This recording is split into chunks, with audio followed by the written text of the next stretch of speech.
계속해서 전편에 이어서 법정스님의 육성을 그대로 담은 보왕산매론 강의 1997년 11월 길상사에서 강의한 내용 전편에 이어서 계속해서 낭독해드리겠습니다.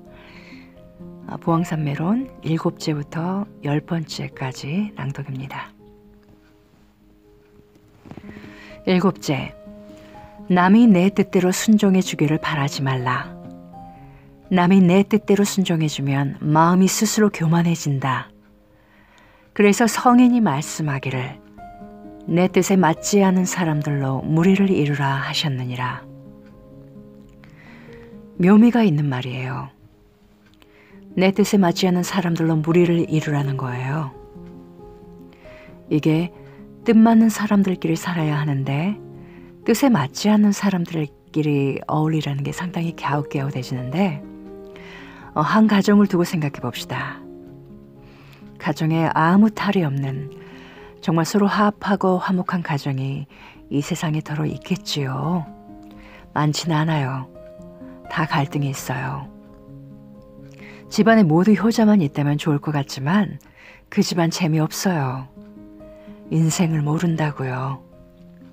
불효가 있기 때문에 효가 문제가 되는 거예요. 불효자가 있기 때문에 효의 값을 아는 거예요. 돌담을 쌓는데 똑같은 돌은 필요가 없습니다. 큰 돌, 작은 돌, 모난 돌, 납작한 돌 다 필요하잖아요. 우리 조직사회, 이 세상도 마찬가지예요. 저마다 각기 독특한 개성이 틀린 사람들이 어울려 사는 거예요. 이때 전체적인 조화를 이룰 수 있도록 서로가 노력하면 돼요. 조화가 깨지면 그건 병든 상태이기 때문에 안 되고 자기 개성을 마음껏 발휘해서 전체적인 조화를 이룰 수 있으면 되는 겁니다. 부모들이 해야 할 일은 그거예요. 큰 놈은 이런데 작은 놈은 이렇더라. 비교하지 마세요. 비교하면 기분 나쁜 겁니다. 다 한 몫을 할 수 있도록 가르쳐 주세요. 어디에 내놓든 사람으로서 한 몫을 하면 된다니까요. 모두가 우등생? 말도 아니죠. 우등생 아닌 사람이 있으니까 우등생이 있는 거지요. 8째, 공덕을 베풀 때에는 과보를 바라지 말라. 과보를 바라게 되면 불순한 생각이 움튼다. 그래서 성인이 말씀하기를 덕 베푼 것을 헌신처럼 버리라 하셨느니라.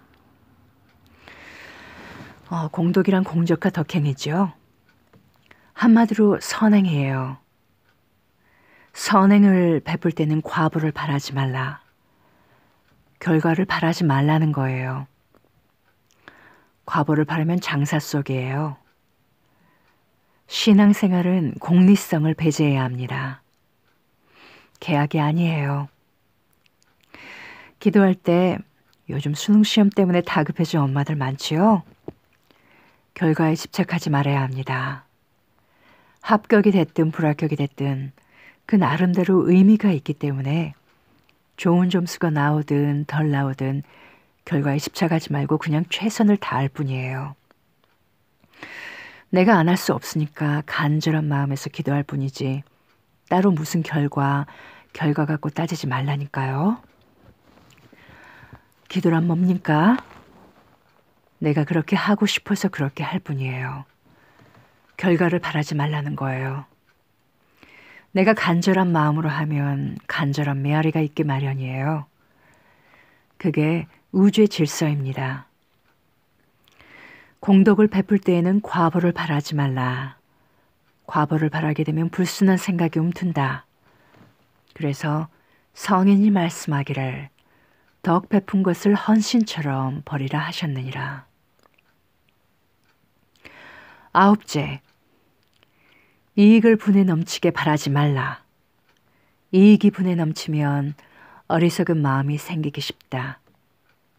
그래서 성인이 말씀하기를 적은 이익으로서 부자가 되라 하셨느니라. 작은 것으로 만족할 줄 알아야 한다는 겁니다. 행복의 비결은 결국 크고 많은 데 있지 않습니다. 오늘날 우리의 경제 현실이 어떻습니까? 그저 입만 벌리면 다들 경제 타령하잖아요. 하루에도 기업체들이 몇 개씩 도산되고, 그런데 인간 생활의 경제만이 전부가 아니에요. 우리가 너무 지금 그런 일에만 치우치고 있다고요. 세계의 흐름이 그러니까 분에 넘치게 과소비하고 있잖아요. 우리 생태계를 파괴하고 있고, 오늘날 경제가 어려운 곳은 일찍이 우리 그릇은 만들어 놓지 않고 자꾸 욕심껏 뭘 담기만 하려고 했던 과보예요. 오늘의 불황은 우리들 마음이 그만큼 빈약하다는 증거예요. 그릇을 키우려면 눈앞의 이해관계에 매달리지 말고 덕을 길러야 합니다. 개체를 넘어서 전체를 생각해야 한다니까요. 소욕지족, 작은 것으로서 만족할 줄 알아야 한다는 거예요. 사람은 만족할 줄 알아야 해요. 만족할 줄 알면 잘 사는 거예요. 만족할 줄 모르면 늘 갈증 상태죠. 오늘날 우리들은 무엇을 갖고도 만족할 줄 모릅니다. 그렇게 됐어요. 늘 갈증 상태예요. 작은 것을 갖고도 고마워하고 만족할 수 있어야 합니다. 그래야 넉넉해져요. 열째, 억울함을 당할지라도 굳이 변명하려고 하지 말라. 억울함을 변명하다 보면 원망하는 마음을 돋게 된다. 그래서 성인이 말씀하기를 억울함을 당하는 것으로 수행의 문을 삼으라 하셨느니라. 사필귀정이란 뜻인데 모든 잘잘못은 반드시 바른 길로 돌아갑니다. 시간이 지나면 검고 흰 것이 저절로 드러나요. 진실은 감추려 해도 감춰지지 않습니다. 마치 꽃향기처럼. 그렇기 때문에 굳이 변명하려 들지 말라는 거예요. 변명하게 되면 거기서 원망하는 마음, 여러 가지 잡음이 생기기 때문에 굳이 변명하지 말라는 거예요. 시간이 지나면 다 드러난다는 거예요. 참고 견디면서 안으로 자기 자신을 살펴야 합니다. 이와 같이 막히는 데서 도리어 트이는 것이에요. 트임을 구하는 것이 도리어 막히는 결과를 낳는다. 그러므로 부처님께서는 많은 장애 가운데서 바른 깨달음을 이루셨다. 요즘 세상에 도를 배우는 사람들이 먼저 역경에서 견디어내지 못한다면 어떤 장애가 부딪힐 때 그것을 이겨낼 수 없다. 그래서 마침내는 법왕의 큰 보배까지도 잃게 될 것이니 어찌 슬픈 일이 아니겠는가. 마음에 깊이 새겨 생활의 지혜로 삼아야 할 것이다. 결론 삼아서 말씀드리죠.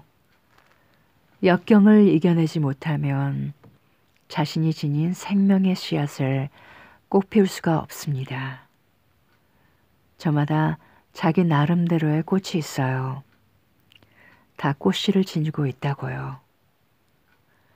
그런데 역경을 이겨내지 못하면 그 꽃을 피워낼 수가 없습니다. 하나의 씨앗이 움트기 위해서는 흙 속에 묻혀서 참고 견디는 그런 인내가 필요해요. 그래서 참고 견디라는 겁니다. 거기에 감추어진 삶의 묘미가 있습니다. 우리가 살아가는 이 세상이 사바세계라는 사실을 다시 한번 상기해 주시길 바랍니다. 극락도 지옥도 아니라는 거예요. 사바세계, 참고 견딜 만한 세상, 여기에 삶의 묘미가 있습니다. 가끔 외우시면서 생활의 지혜로 삼기 바랍니다. 네, 지금까지 법정 스님이 직접 낭독하신 보왕산매론 강의 제가 지금 낭독해 드렸습니다. 우리 법정 스님의 보왕산매론 강의는 정말 몇 번 들어도 정말 가치가 있는 것 같아요. 1997년에 강의된 거인데 그 당시에 실정에 맞게 정말 쉽고 이해되기 쉽게 그렇게 잘 설명해 준 것 같습니다. 예, 감사합니다. 지금까지 선샤인 애니, 해피찬란한 애니의 방이었습니다. 고맙습니다.